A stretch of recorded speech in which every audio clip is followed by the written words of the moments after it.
Assalamualaikum warahmatullahi wabarakatuhu। Welcome back to our channel. Hope you all are good at your home and doing great.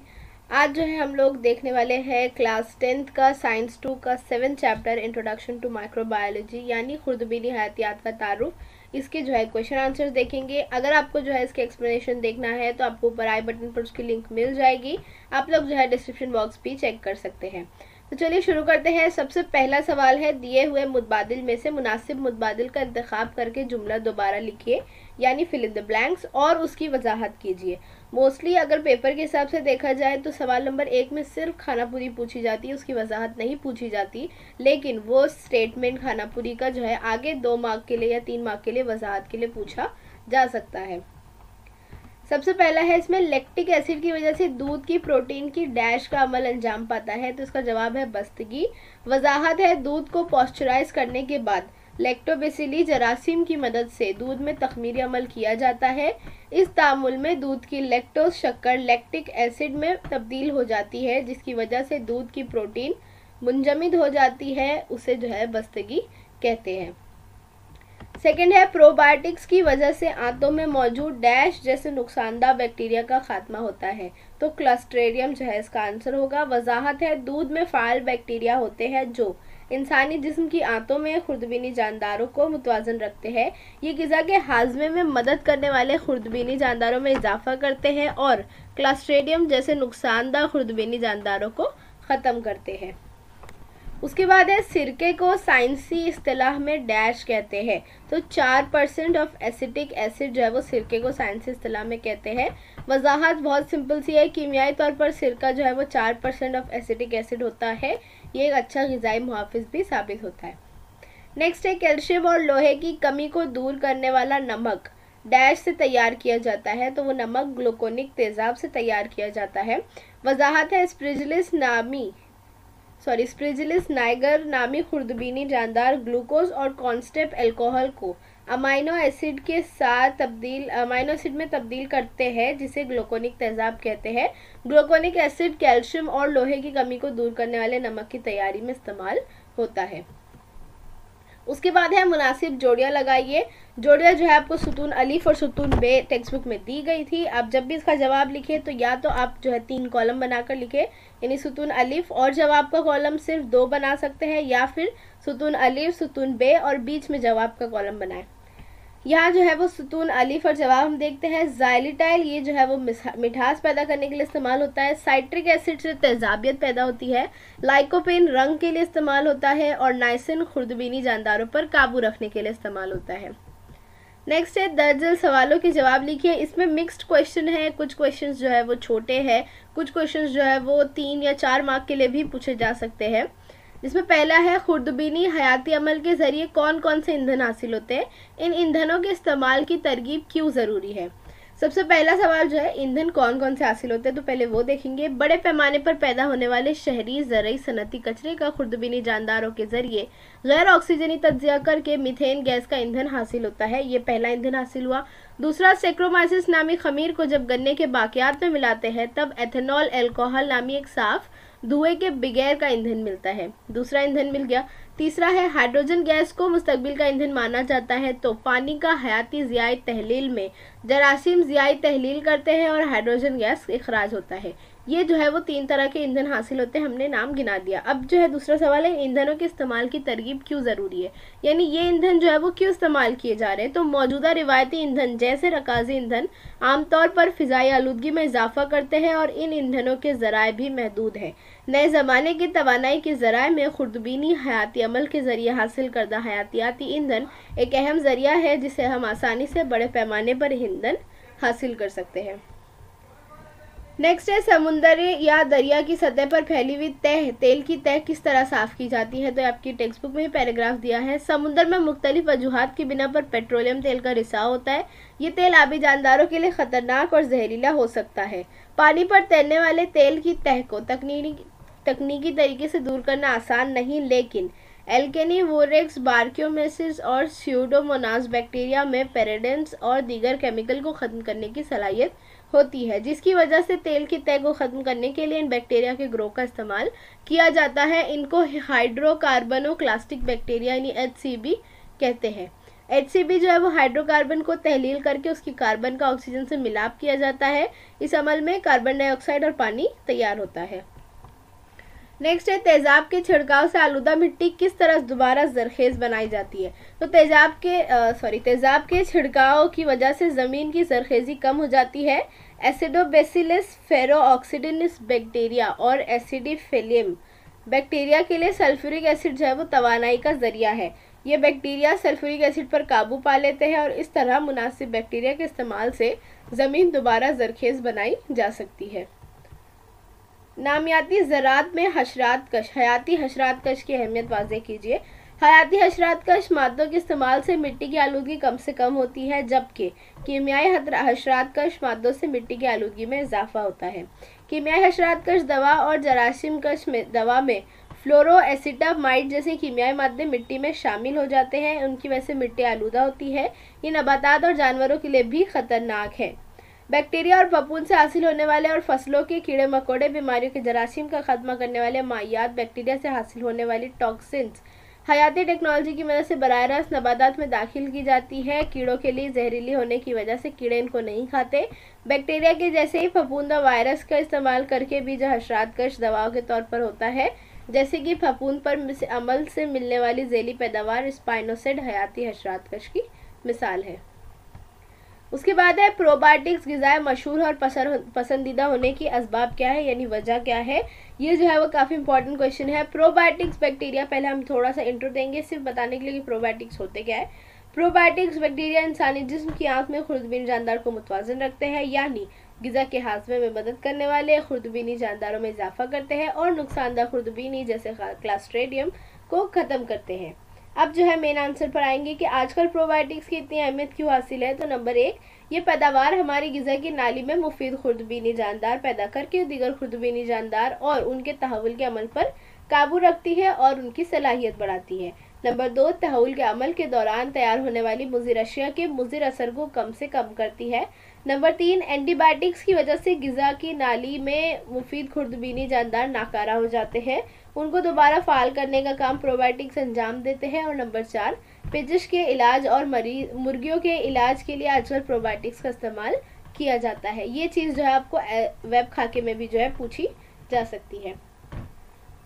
उसके बाद है bakers east के ज़रिए तैयार शुदा पाव और दीगर अशिया तग़ज़िया बख्श क्यों होती है। ये वाला जो आंसर है वो 2 या 3 बार जो है वो पूरी मश्क में इस्तेमाल हुआ है। तो ये जो है आप लोग अगर एक बार भी याद कर ले तो आपको काफ़ी सारे क्वेश्चन के आंसर इसमें मिल जाएंगे।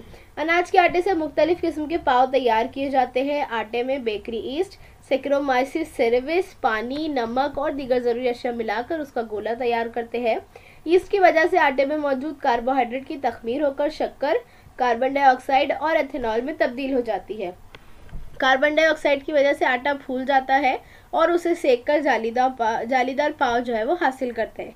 अब कारोबारी सतह पर जब बात करें, क्योंकि बेकर्स ईस्ट के बारे में पूछा गया है, तो कारोबारी सतह पर बेकरी में जो है वो दबी हुई यानी कंप्रेस्ड ईस्ट का इस्तेमाल करते हैं। इस ईस्ट की तैयारी के लिए तवानाई, कार्बोहाइड्रेट, चर्बी, प्रोटीन, विटामिन, मादनियात जैसे मुफीद अज्जा इसमें पाए जाते हैं। इसीलिए ईस्ट की मदद से तैयार किए गए पाव और दीगर अशिया तग़ज़िया बख्श होते हैं।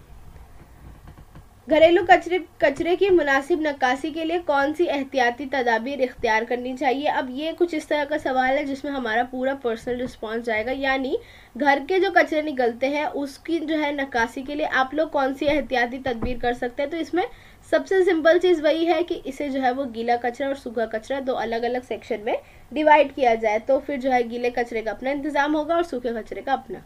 तो लिखते हैं घरेलू कचरे को सबसे पहले हयाती तनज़्ज़ुल पज़ीर और गैर हयाती तनज़्ज़ुल पज़ीर के लिहाज से अलग करना चाहिए, जिसे हम आम ज़बान में गीला कचरा और सूखा कचरा कहते हैं। हयाती तनज़्ज़ुल पज़ीर यानी गीला कचरा और गैर हयाती तनज़्ज़ुल पज़ीर यानी सूखा कचरा। हयाती तनज़्ज़ुल पज़ीर अशिया को दोबारा इस्तेमाल किया जाता है, जबकि हयाती तनज़्ज़ुल पज़ीर यानी सूखा कचरा जिसे रीयूज़ किया जाता है या रिसाइकल किया जाता है। नहीं, पहला वाला ही सही था। हयाती तनज़्ज़ुल पज़ीर यानी ऐसी चीज़ें जो है वो मिल जाती है, घुल मिल जाती है और चीज़ों के साथ, तो वो जो है वो गीला कचरा होगा जैसे खाद वगैरह बनती हो। गैर हयाती तनज़्ज़ुल पज़ीर यानी वो मिक्स नहीं हो पाती, तो वो सूखा कचरा है जिसे हम रीयूज़ कर सकते हैं, रिसाइकल कर सकते हैं। तो गैर हयाती तनाजुल पजीर अशिया को दोबारा इस्तेमाल किया जा सकता है, जबकि हयाती तनाजुल पजीर अशिया कुदरती तौर पर तहलील हो जाती है। हयाती तनाजुल पजीर फाजिल अशिया को तैयार शुदा गढ़ों में डालकर उस पर मिट्टी भूसा वगैरह डालकर उनकी तहलील के लिए छोड़ देते हैं, जब चंद हफ्तों बाद जो है उसमें आला दर्जे की खाद तैयार होती है। गैर हयाती तनाजुल पजीर अशिया जैसे प्लास्टिक, कांच के टुकड़े, धाती टुकड़े जैसी अशिया के लिए मुमकिन हो तो हम दोबारा दौर यानी रिसाइकल का इस्तेमाल कर सकते हैं। उसके बाद है प्लास्टिक की थैलियों पर पाबंदी लगाना क्यों ज़रूरी है। तो प्लास्टिक एक गैर हयाती तनाजुल पजीर शय है, वो मिक्स नहीं होती है माहौल के साथ, तो इसका 1 या 2 मरतबा दोबारा इस्तेमाल किया जा सकता है, लेकिन इसे किसी भी तरह दोबारा इब्तिदाई अज्जा में तब्दील नहीं किया जा सकता। ये सवाल के अरसे के बाद भी जैसा का वैसा ही रहता है, यानी ये 100 साल के बाद भी वैसा का वैसा ही रहता है। इस तरह किसी भी माहौल के लिए एक ठोस फाजिल आलूदगी वाली ठोस शय है, उसे जलाने पर जहरीली गैस खारिज होती है। उसे गड़े या ज़मीन में भरने के लिए भी इस्तेमाल नहीं किया जा सकता। ये तहलील होने वाली अशिया की तहलील में रुकावट बनती है, यानी जो चीज़ें एक दूसरे में हल हो सकती है उनको भी जो है ये रोक देती है। इसे पानी में जमा किया जाए तो आबी जानदारों को नुकसान पहुंच सकता है। घास चरने वाले पालतू जानवर अगर अनजाने में से खा ले तो जिस्म के अंदरून को जो है सख्त नुकसान पहुंचा सकती है। बारिश में ये नक्काशी के लिए पाइप की रुकावट भी बन जाता है, जो हम बहुत अच्छे से जानते हैं। इसीलिए शहरियों को प्लास्टिक की थैली की बजाय मुतबादिल कपड़ों की थैली को इस्तेमाल करना चाहिए, और इन्हीं वजूहात की बिना पर कह रहे हैं कि प्लास्टिक की थैलियों पर पाबंदी लगाना ज़रूरी है। नेक्स्ट है हमारा तसव्वुराती खाका मुकम्मल कीजिए। आपकी टेक्स्ट बुक में 3 तसव्वुराती खाके हम तीनों एक साथ देखेंगे। सबसे पहला है तामुल के बाद हासिल शुदा गंदा पानी, इसको जो है वो किस तरह रीयूज़ किया जाता है। तो एक तो सफाई होती है, महफूज पानी का तरीका होता है, सैलरी की सूरत में खाद के तौर पर इस्तेमाल होता है, और हयाती गैस में इसका इस्तेमाल होता है।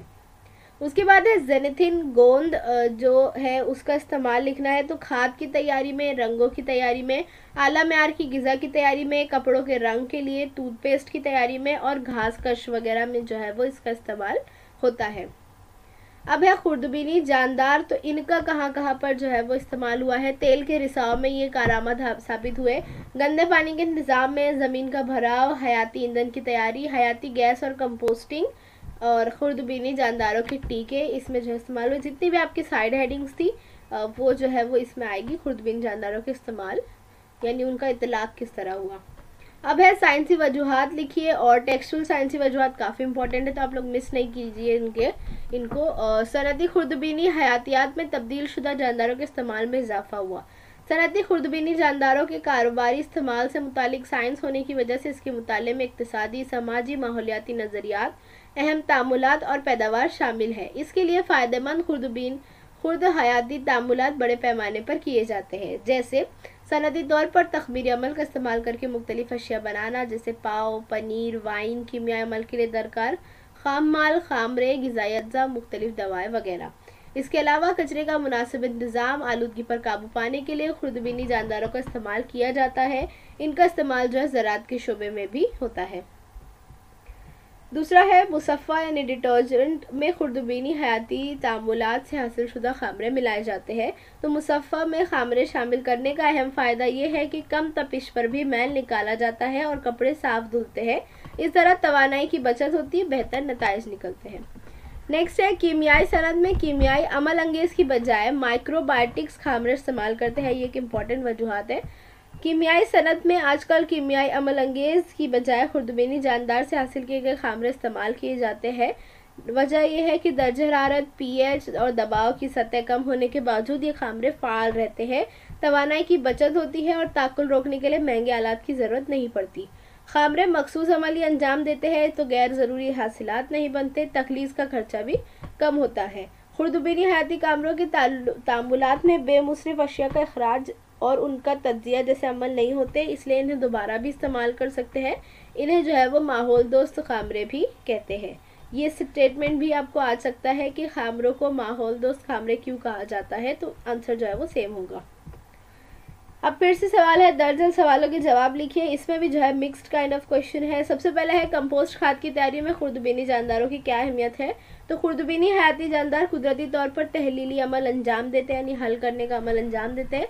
हयाती तहलीली अमल के दौरान कुछ बैक्टीरिया और फफूंद नामियाती मुरक्कबात की तहलील के हासिलात को दोबारा कुदरती माहौल में लौटा सकते हैं। कंपोस्ट पैदावार में भी इसी तरह खुर्दबीनी जानदारों की मदद से हासिलात का दोबारा दौर किया जाता है।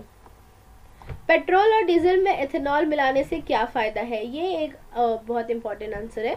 जब सिर्फ पेट्रोल या सिर्फ डीजल को बतौर ईंधन इस्तेमाल किया जाता है तो माहौल की आलूदगी में इजाफा होता है, क्योंकि ईंधन गैर तनज़ुल पजीर ईंधन है। इसके अलावा उनके ज़राए भी महदूद है, वो चंद सालों में ख़त्म हो जाएंगे।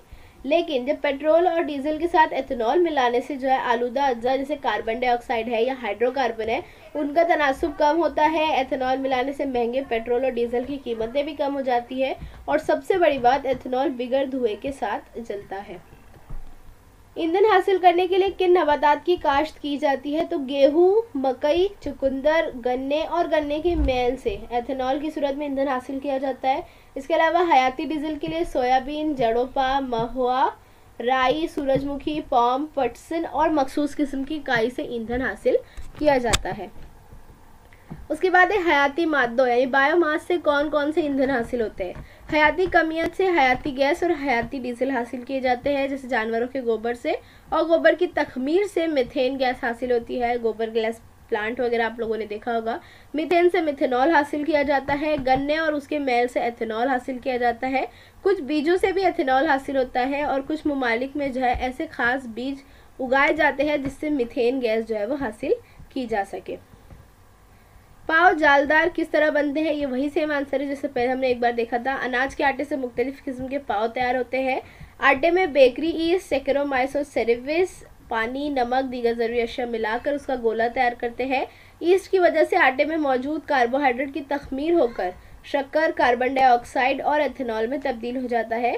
कार्बन डाइऑक्साइड की वजह से आटे फूल जाते हैं और उन्हें सेक कर जालीदार पाव जो है हासिल किया जाता है। तो यहाँ जो है हमारे क्वेश्चन आंसर्स एंड होते हैं। उम्मीद है आपको समझा होगा। कोई कन्फ्यूजन है तो नीचे कमेंट करिए। Like, share and subscribe to my channel. Thank you for watching. Bye bye.